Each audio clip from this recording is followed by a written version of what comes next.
Esta é a primeira aula de uma série que vai tratar de análise de respostas de sistemas. Tá? Nós vamos, neste conjunto de aulas, analisar sistemas de primeira e segunda ordem, analisar, respostas transitórias e estacionárias em regime estacionário, regime permanente de sistemas, tá? Bem como indicadores de desempenho de sistemas. Ou seja, o objetivo é a gente entender como a gente pode modificar a resposta de um sistema. Nessa primeira aula, nós vamos tratar de alguns itens mais gerais e menos específicos. Para um bom entendimento do que nós vamos fazer aqui, é desejável conhecimento a respeito de função de transferência e também a respeito de transformada de Laplace. Com relação a esses dois itens, existem outras aulas disponíveis a respeito destes assuntos. Nós vamos citar, eventualmente qualquer dúvida, estes materiais podem ser consultados. Até o momento, o que a gente fez foi aprender formas de representar sistemas lineares, tanto no domínio do tempo quanto no domínio da frequência. No domínio da frequência, a nossa representação de referência é a função de transferência. No domínio do tempo, a nossa referência é a representação do nosso sistema em espaço de estados. Nesse primeiro conjunto de aulas, nós vamos tratar especificamente de análise de respostas de sistemas com base em informações na função de transferência, ou seja, nesse primeiro conjunto de aulas, o nosso foco são funções no domínio da frequência. Na prática, muitas vezes, a gente não tem muito controle sobre o tipo de entrada que vão ser introduzidas nos nossos sistemas. O que a gente pode fazer para avaliar o comportamento desses sistemas para um conjunto genérico de entradas é avaliar, efetuar análise do nosso sistema com base em alguns sinais de testes que podem encontrar correspondência com o que vai efetivamente ocorrer na prática. Alguns destes sinais de referência são a função impulso, degrau, a parábola, funções oscilatórias como o seno. Com base nestes sinais de teste, a gente pode efetuar um levantamento de como o nosso sistema irá se comportar para situações análogas quando ele estiver operando na prática. Nessa transparência, nós temos alguns destes sinais de teste, tanto no domínio do tempo quanto no domínio da frequência. O primeiro dos sinais é a função impulso, no caso aqui um impulso unitário, delta de Dirac, que no domínio da frequência ela é uma unidade. Uma função no domínio do tempo que é um degrau com inclinação A, no domínio da frequência, vai ser essa constante relacionada com a inclinação da nossa, com a amplitude do degrau, melhor dizendo, Então é um degrau de amplitude A, no domínio da frequência, nós vamos ter um degrau uma função que é essa constante, que é a amplitude do degrau, dividido por S. Né? Uma função degrau até t igual a zero, ela é zero. A partir de t igual a zero, ela tem o valor fixo e constante igual a A. A outra função, agora sim, né? O A é a inclinação de uma reta no domínio do tempo. É a chamada função rampa, é uma reta. Antes de t igual a zero, ela é zero. Após t igual a zero, ela é uma reta de inclinação A. Né? No domínio da frequência, ela vai ser o A, que é a inclinação da nossa reta no domínio do tempo, dividido por S ao quadrado. A última, para exemplificar, é a função parabólica no domínio do tempo. Né? Nós temos uma parábola, né? E no domínio da frequência, ou seja, após aplicarmos a transformada de Laplace, nós vamos ter A dividido por S3. Lembrando que esse valor de A, quanto maior, né, mais próximo ao eixo vertical vai estar a nossa parábola. Mais distante da origem vai estar o foco, né, da nossa parábola. Muito bem. Outro detalhe importante é o seguinte: a gente sabe, né, que o impulso unitário é a derivada, né, de uma função degrau unitário. A função degrau unitário, ela é a derivada de uma função rampa. A função rampa é uma derivada de uma parábola. Tá?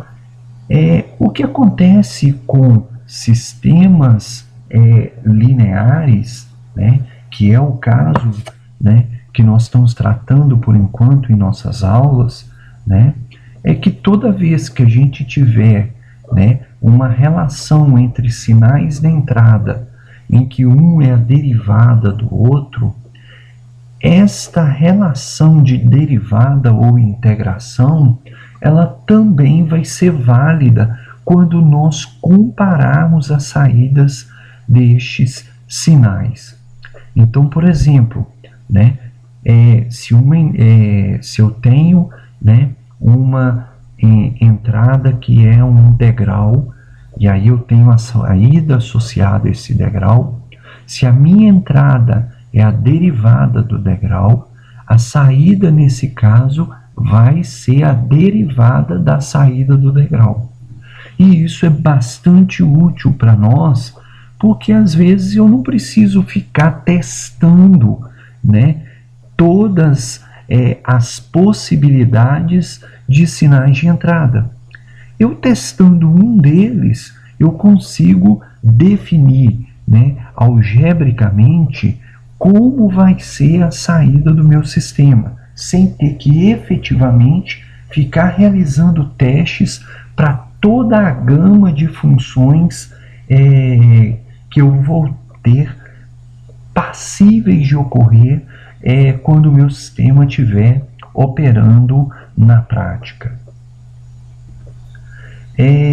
Outro detalhe importante é que sistemas de primeira ordem, ou seja, o polinômio característico ou polinômio que está no denominador da nossa função de transferência, for de grau 1 ou grau maior que 1, isso significa para nós que o nosso sistema ele tem elementos armazenadores de energia internamente. E isso quer dizer que que o nosso sistema jamais vai conseguir responder instantaneamente a uma entrada. Qualquer sistema que tenha algum elemento armazenador de energia sempre vai possuir algum atraso para produzir a saída relativa a uma dada entrada. Tá? Então, quando a gente tem elementos armazenadores de energia, né, no nosso sistema, né, a gente não pode esperar na prática que a resposta para uma dada entrada em t igual a t0 vá ocorrer instantaneamente em t igual a t0. Nós vamos ter um delay, um atraso, até a gente observar na saída, né, o efeito daquela entrada.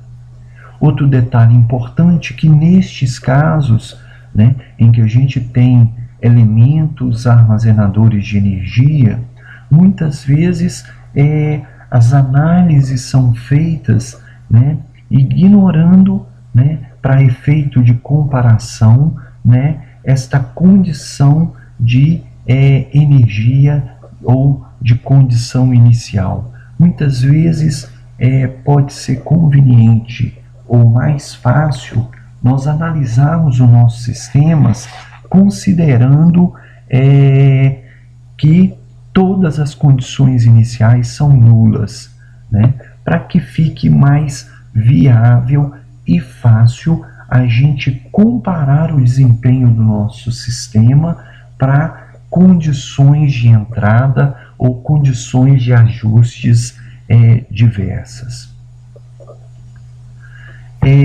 Outro detalhe é que, conforme nós dissemos, né, se o nosso sistema não consegue responder de imediato a uma dada entrada, então, durante esse tempo de atraso, nós vamos ter o nosso sistema numa condição transitória. Então, se nós formos analisar a saída do nosso sistema, a gente pode dividir esta saída em duas componentes.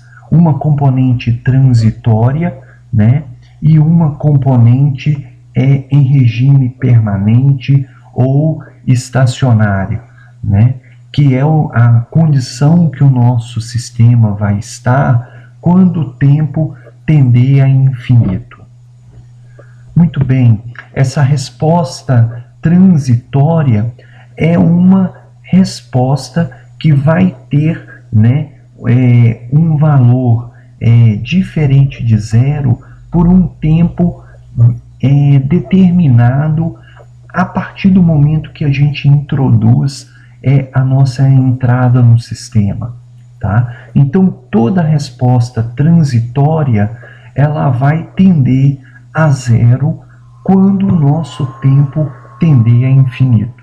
É claro que na prática, né, esse tempo para que essa resposta assuma o valor nulo vai ter, na maior parte das vezes, um tempo finito, tá? Ou, na pior das hipóteses, é factível a possibilidade de nós assumirmos que, para um tempo finito, essa resposta transitória já pode ser considerada nula. A resposta em estado estacionário é a resposta que nós vamos observar, ou a saída que o nosso sistema vai apresentar quando o tempo tender a infinito, tá? Essa resposta em regime estacionário, ela pode assumir um valor constante ou ela pode ser variável no tempo, desde que, né, quando a gente tem uma variação no tempo, quando o tempo tende a infinito, essa variação assume um padrão constante, né? Por exemplo, uma senoide com uma frequência, um ângulo de fase, uma amplitude que não mais varia no tempo. Então, muitas vezes a gente fica com uma tendência de achar que a resposta em regime estacionário ela é constante, tá? Mas isso não necessariamente pode acontecer em qualquer sistema, tá?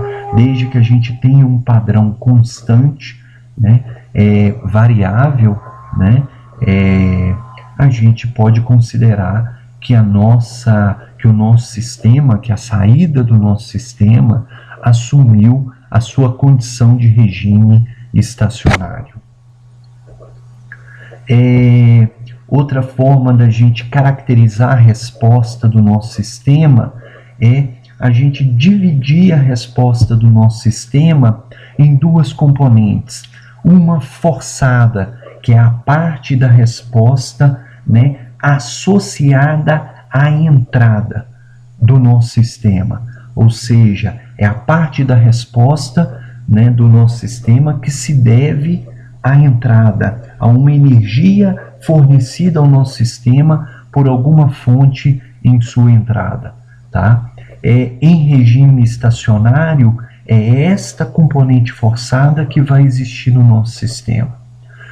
A outra parcela que a gente pode ter é o que a gente chama, né, de parcela na saída ou resposta natural. Essa resposta natural é a parte da saída da resposta do nosso sistema associada com as características do nosso sistema. Se o nosso sistema tem ou não elementos armazenadores de energia, se esses elementos de armazenadores de energia possuem ou não condição inicial nula, né? Ou energia armazenada no instante inicial da nossa análise. Tá? Outro ponto que é importante para nós, né? E que vai ser um ponto de decisão quando nós estamos trabalhando com análise no domínio da frequência, né? É o efeito que os polos e os zeros da nossa função de transferência possuem sobre a saída do nosso sistema. Só lembrando, né, que os polos são os valores, né, que podem levar a nossa função de transferência, né, para o infinito. Ou seja, são as raízes do denominador da nossa função de transferência. Tá? Os zeros são os valores que podem levar a nossa função de transferência para o infinito, né? Os zeros são, portanto, né, os polos, né, são os valores da nossa... Eu estou achando que eu falei errado. Os polos são os valores da nossa função de transferência que podem levar a nossa função de transferência para o infinito. Tenho quase certeza que eu falei isso errado. Ok? Então, polos podem levar a nossa função de transferência para o infinito. São as raízes do denominador da nossa função de transferência. Os zeros são os valores que podem levar a nossa função de transferência para zero, ou podem tornar a nossa função de transferência nula. Né? Em última instância, são os valores, né, de S, da nossa variável complexa, que podem zerar o numerador da nossa função de transferência. Tá? Um detalhe importante, né? Muitas vezes a gente pode ter polos e zeros comuns, como no exemplo que nós temos aqui nesse slide, né? Nós temos um zero que é menos 5, e menos 5 também é um polo da nossa função de transferência, tá? Numa condição normal, né, de simplificação algébrica, nós podemos eliminar essa parcela, né, do numerador, né, e a parcela do denominador, efetuando uma simplificação desse polinômio. Né? Isso é o que a gente chama de eliminação de polos. Né?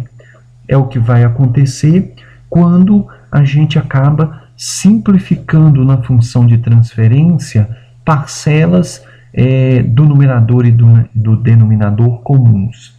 Isso, na prática, pode ter alguns efeitos não desejáveis, mas nós vamos tratar disso em uma outra aula. Ok?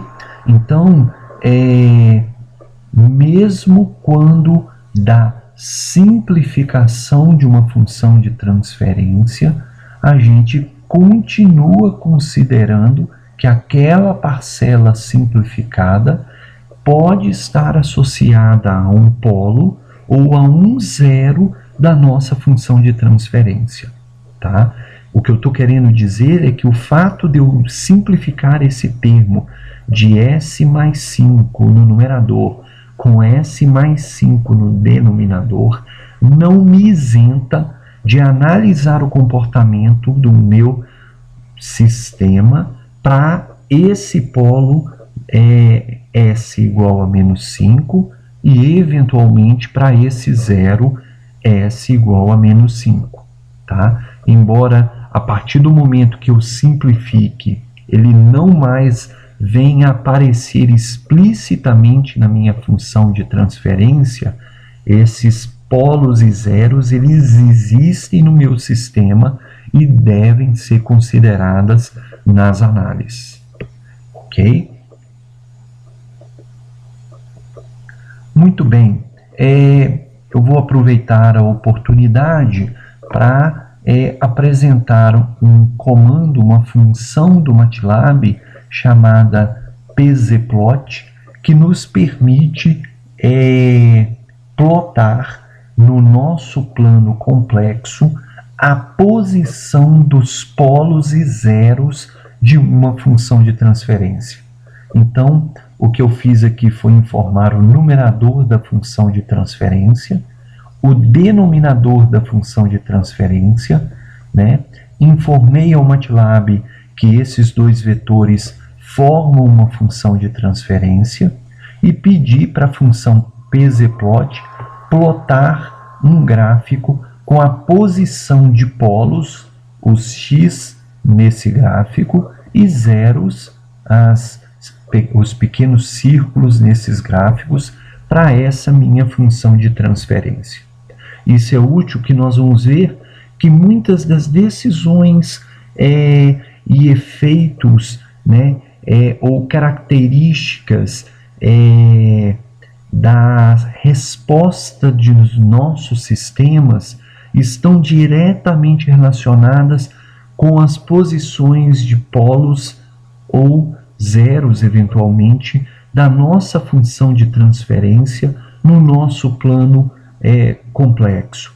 Então, muitas vezes, algumas decisões devem ser feitas em cima de reposicionamento de polos no nosso plano complexo.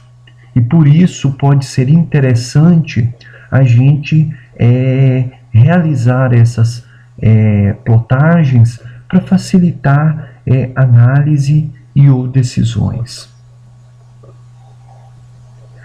Muito bem, um outro ponto que nós temos que discutir, né, é a definição do que é um sistema estável.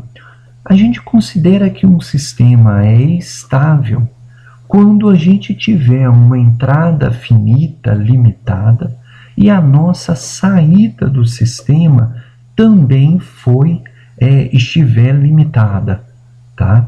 Ou seja, eu tenho uma entrada limitada e uma saída também limitada.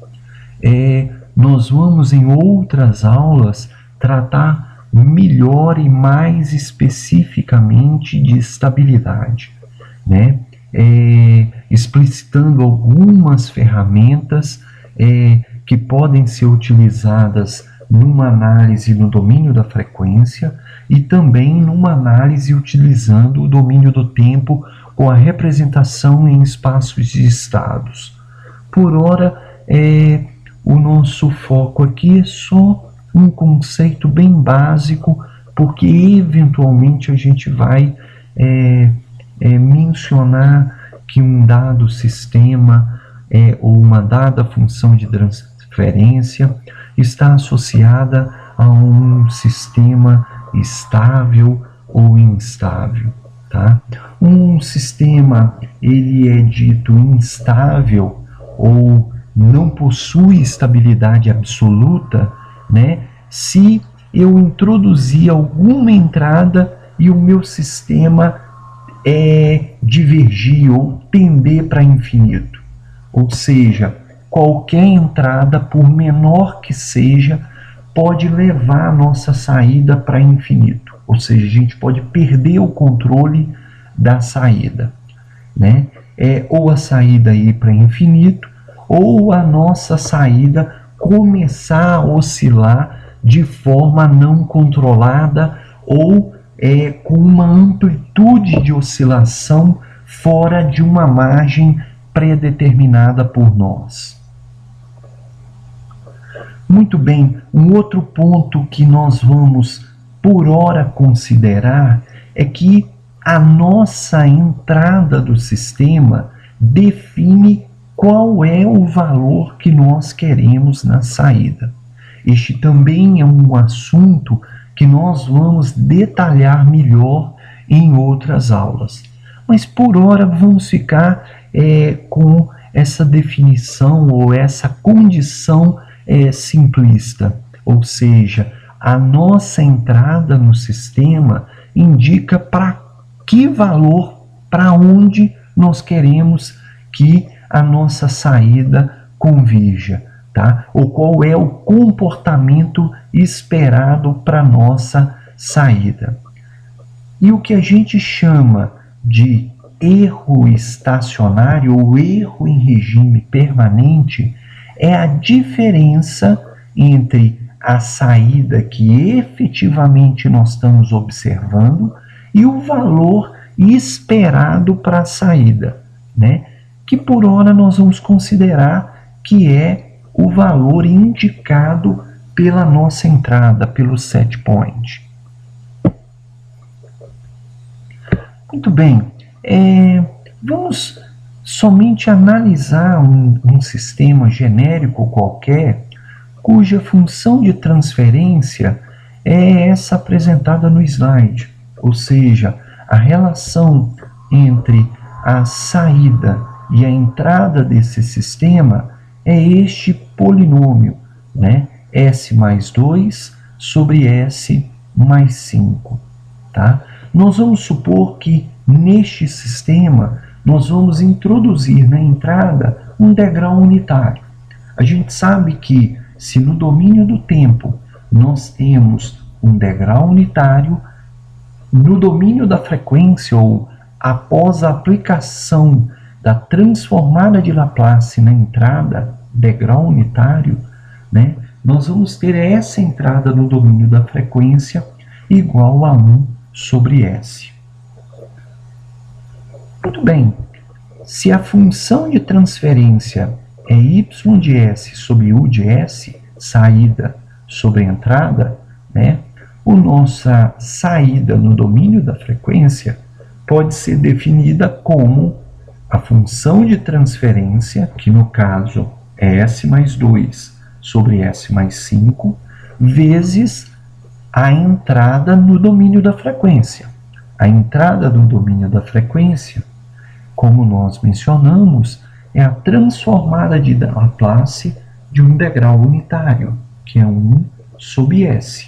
Então, a saída do nosso sistema no domínio da frequência vai ser S mais 2 sobre S vezes S mais 5. Muito bem, se a gente quiser, né, obter, né, a transformada de Laplace dessa nossa saída, ou a transformada de Laplace inversa dessa nossa saída, o jeito mais fácil é a gente consultar tabelas de transformação. Normalmente o mais fácil é o quê? A gente aplicar expansão em frações parciais, né, para a gente decompor uma fração né, um polinômio mais complexo em polinômios mais simples, de tal forma a facilitar a nossa verificação nessas tabelas de transformada inversa. Então, o que nós temos aqui destacado nesse slide é a mesma saída do nosso sistema no domínio da frequência após a expansão em frações parciais. Qualquer dúvida com relação a isso, existe uma aula que aborda melhor este conteúdo, tá? De qualquer forma, esses dois polinômios, apesar de terem formas diferentes, dizem respeito a uma mesma saída. É interessante notar que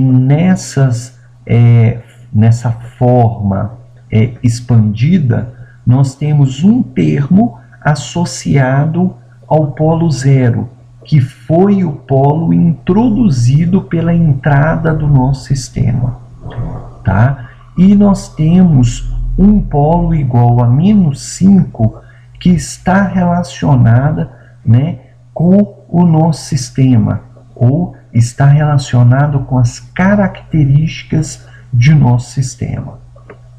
Muito bem, se a gente quiser obter a resposta do nosso sistema no domínio do tempo, basta a gente aplicar a transformada inversa de Laplace. E aí nós vamos ter a saída do nosso sistema. Até aqui, nós não temos nenhuma novidade com relação ao que nós já falamos em outras aulas, tá? Por ora, o que é importante destacar é o seguinte, né? Primeira coisa, né? O U de T aqui, ó, né? Conforme nós já falamos em outras aulas, está dizendo que esta nossa equação de saída, ela deve ser considerada a partir de t igual a zero. Ou seja, essa nossa saída até t igual a zero, ela é zero. Após t igual a zero, ela vai ser 2 sobre 5 mais 3 sobre 5 é elevado a menos 5t. Muito bem. Lembrando que esse primeiro termo ele veio da transformada inversa de Laplace do termo associado ao polo introduzido pela entrada. Por isso, o primeiro termo está relacionado ou é a parte da resposta forçada do nosso sistema, ou seja, a parte da resposta relacionada com a entrada do sistema. O segundo termo ele foi obtido a partir, né, da parcela da nossa saída relacionada com o polo -5, associada à função de transferência do sistema. Ou seja, a segunda parcela do nosso sistema está relacionada com as características do nosso sistema, ou é a parcela natural da resposta do nosso sistema. Muito bem, o segundo termo, ele é uma exponencial negativa. Uma exponencial negativa, quando o tempo tender para infinito, ela vai ter o valor igual a zero. Por isso, é uma componente transitória. Enquanto t não tiver um valor muito grande, esta parcela ela vai ter um valor considerável na resposta do nosso sistema. Quando o tempo começar a ficar muito grande, ou seja, quando o tempo começar a tender para infinito, essa parcela da resposta ela vai começar a tender a zero, né? Nós temos essa parcela destacada em verde, e em verde aqui nesse gráfico, nós temos o gráfico relacionado ao termo transitório, né? Ele é transitório porque ele tem um valor inicial, que começa a decair e depois de um certo tempo, algo em torno de 1,4 segundos, essa parcela ela vai a zero. Tá? O primeiro termo associado com a entrada é a chamada componente permanente, né? No nosso caso aqui, presente, ele é um termo constante igual a 2/5, ou 0,4. É o termo em azul aqui no gráfico. Ou seja, para qualquer instante de tempo, esta parcela da saída é constante, tá? A saída total, a resposta total é o quê? A soma dessas duas parcelas. Então, se nós somarmos a curva verde, a parte transitória da resposta, e a curva azul, a parte permanente da resposta, nós vamos ter a curva vermelha, que é a resposta total do nosso sistema, tá? Que é a soma da parte permanente e a parte transitória, ou a soma da parte forçada e a parte natural da resposta. Então, inicialmente, a saída vai oscilar, vai ter um período transitório e depois ele assume um valor constante, permanente, estacionário, tá? Este comportamento se deve ao fato do nosso sistema, né, possuir elementos armazenadores de energia, né? Então, a nossa entrada é um degrau, em t igual a 0 ele vai de 0 para 1, mas a nossa saída demora um certo tempo para assumir o seu valor permanente, tá? Nós vamos tentar, a partir dessas aulas de análise de resposta, tentar entender o comportamento dos nossos sistemas e formar um conjunto de conceitos que vai nos permitir, né, atuar sobre esses sistemas de forma a levar essa saída para um comportamento desejado. A título de exemplo, né, ou melhor, antes disso, só para destacar algumas coisas importantes, né? O polo do nosso sistema está relacionado com a parcela forçada permanente da nossa resposta. Os polos, o polo associado à entrada, o polo associado à função de transferência vai ter uma parcela relacionada com a resposta natural, transitória do nosso sistema. Ou seja, vai ser uma parte da resposta que vai durar um tempo determinado.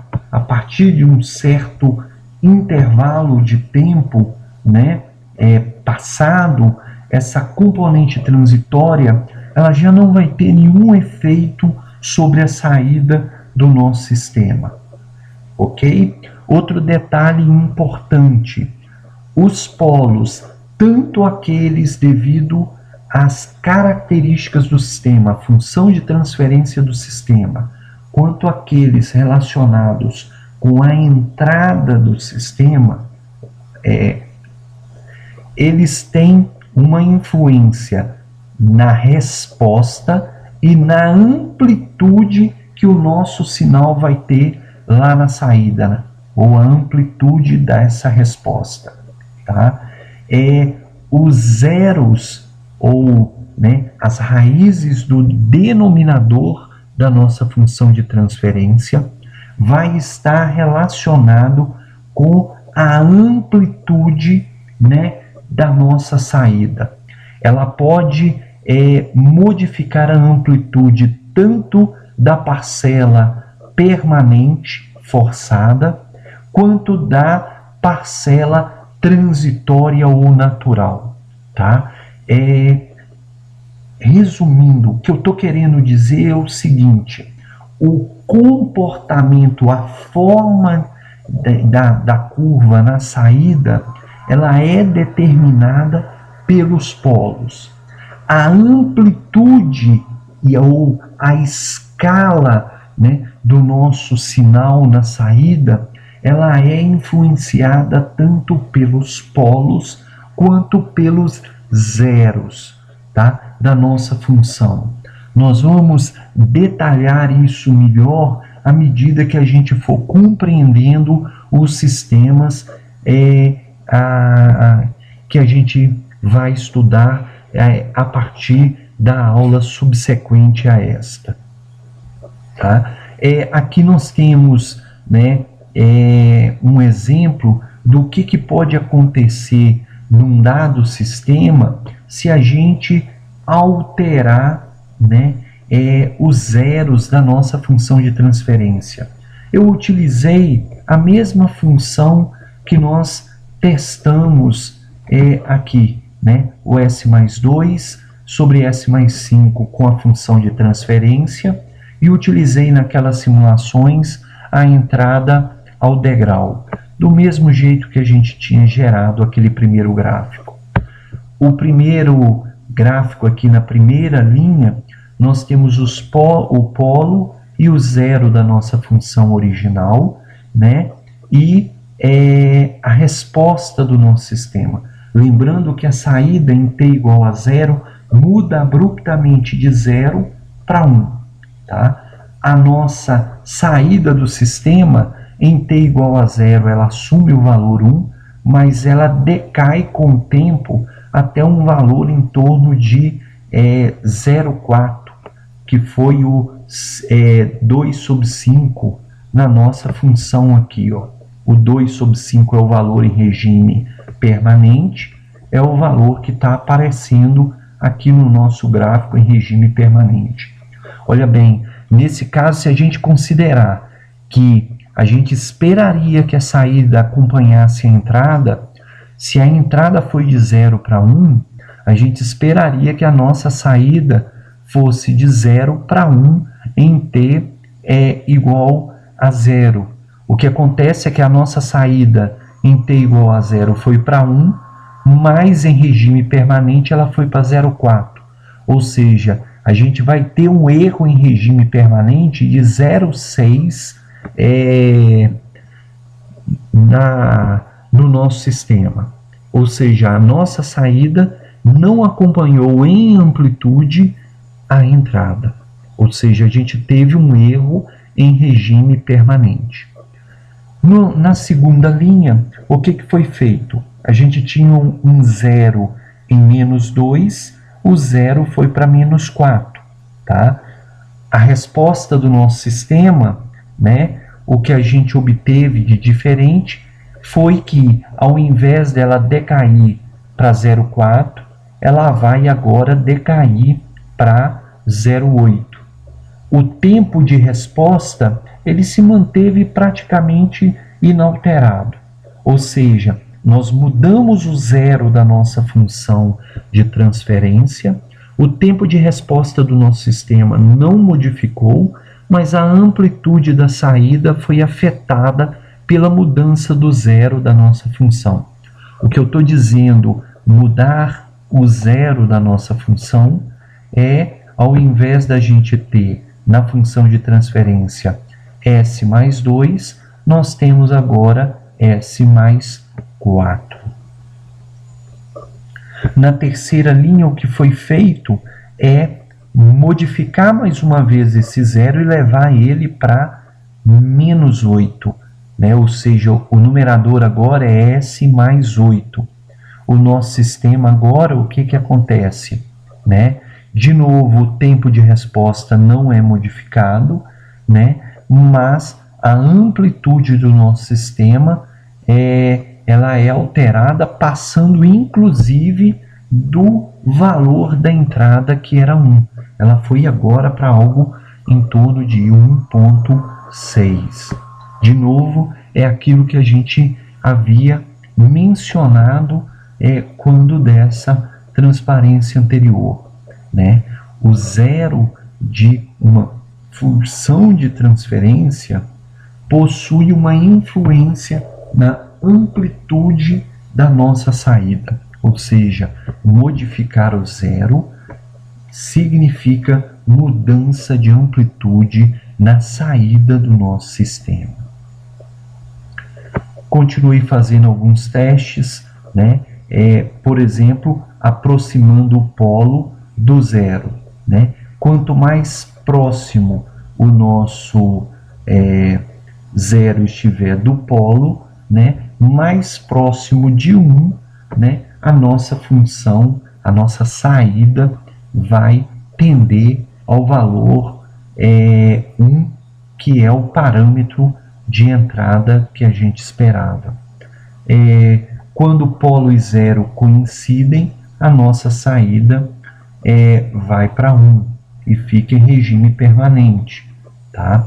A gente tem que lembrar que se, né, eu tiver um zero em menos 5, nós vamos ter cancelamento de polo. A nossa função de transferência, ela vai ser igual a uma unidade, ou seja, a saída vai ser a entrada multiplicada por 1. Tá? Na sequência, né, nós temos um gráfico em que a gente agora está mexendo na posição do polo. Ele estava em menos 5, né? Aqui, por exemplo, eu levei ele para menos 1. Nós tivemos um efeito na amplitude do nosso sistema, mas conforme a gente pode observar, o tempo de resposta do nosso sistema aumentou. Antes, na condição original, ele era em 1 segundo, o nosso sistema já estava praticamente em regime permanente. Agora, em regime permanente, né, em t igual a 4 segundos, o nosso sistema ainda não entrou em regime permanente, em regime estacionário. Ou seja, quando a gente mexe, né, no polo da nossa função de transferência, nós afetamos a amplitude e nós afetamos o tempo de resposta do nosso sistema, ok? Na última transparência, o que nós temos? Nós voltamos a modificar a posição do nosso polo, levamos ele para um valor igual a menos 9, né? Então, em vez de S mais 5, nós levamos para S mais 9. Com isso, né, nós conseguimos diminuir muito, né, o tempo de resposta, ou seja, obtivemos, não foi muito, né, caiu de 1 para algo em torno de 0,6. Ou seja, nós diminuímos o tempo de resposta, mas também a nossa saída vai, né, para um valor muito baixo, em torno de 0,2 de amplitude. Tá? Bem, então o que acontece? A gente sabe, né, com base nesses gráficos, que toda vez que a gente mexe num zero de uma função de transferência, a gente pode modificar a amplitude e escala da nossa saída do sistema. Toda vez que a gente mexe nos polos da nossa função de transferência, a gente pode modificar a amplitude no sinal de saída, como também a gente tem a possibilidade de modificar o tempo de resposta do nosso sistema. Bem, o que a gente tem que procurar entender é que lei, né, coordena o efeito de modificação de posição de polos e zeros, né? A partir do momento que a gente conseguir equacionar e entender o efeito dessas mudanças de polos e zeros na função de transferência, a gente vai conseguir, né, analisar sistemas e vai conseguir ter um melhor balizamento para definirmos como interagir com esses sistemas de forma que eles produzam uma saída que a gente deseja, né? A partir da próxima aula, em que a gente vai tratar de sistemas de primeira ordem, nós vamos começar a entender este comportamento, também baseado em equações algébricas ou parâmetros de desempenho, de forma que a gente possa efetivamente entender e interagir nos sistemas. Esta aula fica por aqui. A próxima aula, na sequência, trata especificamente de resposta de sistemas de primeira ordem, ou sistemas que têm o polinômio característico, o polinômio do denominador da função de transferência de grau 1, ou seja, S elevado a 1. Por ora, muito obrigado.